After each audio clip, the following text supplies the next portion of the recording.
श्री कृष्ण कहते हैं कि सबसे पहले अपनी शक्ति को पहचानें। आपके अंदर एक अद्भुत शक्ति है। यह एक सर्वोच्च शक्ति है जो आपको जीवित रखती है। आप कुछ भी कर सकते हो। इस छिपी हुई शक्ति पर हमेशा विश्वास करो। आप जो कर रहे हो उसे पूरे विश्वास के साथ करो। आपके अंदर की शक्ति हमेशा आपको सही बनाने के लिए आपके साथ होती है और आपको अद्भुत चीजें करने की ताकत देती है। दूसरी बात, उच्च मानक निर्धारित करें। जब आप कार्रवाई के अपने पाठ्यक्रम पर फैसला कर लेते हैं तो अपने स्वयं के सफलता के मानकों को निर्धारित करें। अपनी खुद की सफलता को बेंचमार्क करें और फिर नई ऊंचाई बनाएं। सबसे बड़ी उपलब्धि हासिल करने वालों ने खुद को अधिक से अधिक स्तर हासिल करने के लिए प्रेरित किया है। वे खुद से प्रतिस्पर्धा करते हैं और अपने जीवन के सभी क्षेत्रों में सीखना जारी रखते हैं। वे सफलता और विफलता के साथ मिलते हैं लेकिन फिर भी बढ़ते रहते हैं और उनकी यात्राएं हमें प्रेरित करती रहती हैं और हमारे जीवन को प्रकाश देती है। तीसरी बात, हमेशा एक रणनीति बनाकर चलें। अपनी स्थिति से अवगत रहें और व्यवहारिक रहें। कभी कभी आपको आउट ऑफ बॉक्स सोचना पड़ता है। श्री कृष्ण एक महान रणनीतिकार हैं। एक और प्रेम का पाठ पढ़ाकर कृष्ण हर किसी को समान दृष्टि से देखने की सीख देते हैं। वहीं दूसरी ओर अर्जुन को युद्ध के लिए प्रेरित कर ये भी सिखाते हैं कि सब सिर्फ एक हद तक ही ठीक होता है और जब बात धर्म और मर्यादा की स्थापना की हो तो योनि और शस्त्र उठाने से घबराना नहीं चाहिए। एक उचित रणनीति आपको सफलता की ओर ले जाती है। नंबर 4 बात, परिणामों की परवाह मत करो। कर्म करना आपका कर्तव्य है। परिणामों की परवाह मत करें। आप आपके कर्म, अपने कर्तव्य को नियंत्रण कर सकते हैं पर परिणामों पर आपका कोई भी नियंत्रण नहीं है। काम का फल आपका मकसद नहीं होना चाहिए और आपको कभी भी निष्क्रिय नहीं होना चाहिए। हमारे अधिकांश फैसले तब प्रभावित होते हैं जब हम उनके परिणामों के बारे में ज़्यादा सोचने लगते हैं। यदि सिर्फ आप पुरस्कार के बारे में सोचते रहेंगे तो कर्म कैसे कर पाएंगे। इसलिए केवल कर्म करें। जो व्यक्ति परिणामों की चिंता नहीं करता वो कभी भी हार नहीं सकता। पांचवी बात, कर्तव्यों से कभी दूर मत भागो। कर्तव्यों से दूर भागना सफलता का रास्ता नहीं है। इसलिए हमेशा कर्तव्यों को पूरी लगन के साथ पूरा करें। कर्तव्य हमारा अपने लिए भी है, अपने माता पिता, परिवार, मित्र, शिक्षक, देश एवं समाज सभी के लिए होता है।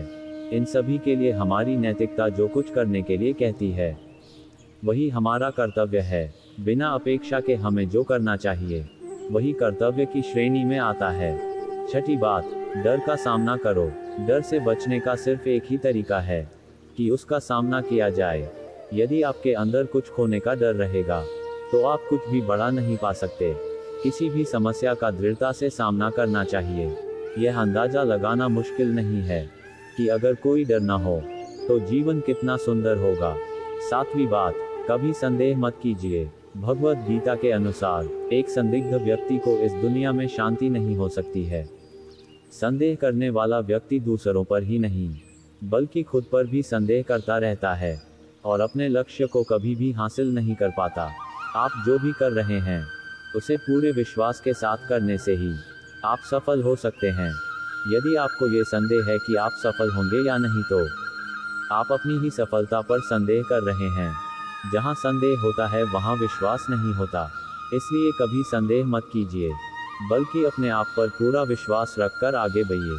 आठवीं बात, यदि आपको सफल होना है तो ध्यान एक व्यक्ति को सभी दुखों को दूर करने में मदद कर सकता है।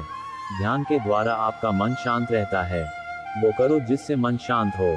भगवान कृष्ण कहते हैं, हे अर्जुन, निस्संदेह मन बेचैन है और संयम करना कठिन है लेकिन ये किसी भी निरंतर जोरदार साधना द्वारा वश में है। जैसे ध्यान दृढ़ता के साथ और वैराग्य से मन में उलझन, घबराहट और अशांति नहीं होनी चाहिए।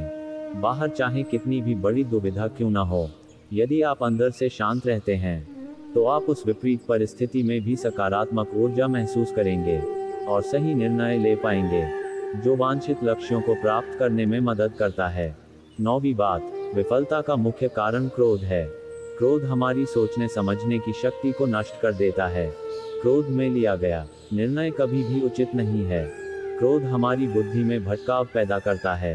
अक्सर क्रोध के कारण हम गलत निर्णय ले लेते हैं जिसके कारण कभी कभी हमारा सब कुछ नष्ट हो जाता है। क्रोध व्यक्ति के जीवन में सभी प्रकार की असफलताओं का मूल कारण है। लालच और वासना के अलावा क्रोध ऐसा तीसरा बड़ा कारण है जो हमें नर्क के द्वार की तरफ ले जाता है। क्रोध के कारण आप किसी का बुरा कर पाएं या न कर पाएं, पर आप अपना बुरा यकीनन कर लेते हैं। यदि आप अपने जीवन में सफलता प्राप्त करना चाहते हैं तो मन को शांत रखते हुए क्रोध को दूर करने का प्रयास करना चाहिए। और अंतिम 10वीं बात, हमेशा विनम्र रहें। श्री कृष्ण सारी सृष्टि के स्वामी थे, फिर भी वे विनम्र थे और अपने बड़ों के प्रति सम्मान दिखाते थे, चाहे वह उनके माता पिता हों, शिक्षक हो या उनके निर्धन मित्र सुदामा। वह उन्हें खुश करने के लिए हमेशा उत्सुक रहते थे। इस वजह से लोग हर जगह उसकी मदद करने को तैयार थे। यदि आप सफल होना चाहते हैं तो आपको हमेशा विनम्र रहना होगा, सभी के प्रति सम्मान दिखाना होगा, क्योंकि विनम्रता सारे सद्गुणों की नींव है। कवि प्रेमचंद ने कहा है, जहां नम्रता से काम निकल जाए वहां उग्रता नहीं दिखानी चाहिए। पूर्ण मनुष्य वही है जो पूर्ण होने पर और बड़ा होने पर भी नम्र रहता हो और सेवा में निमग्न रहता हो।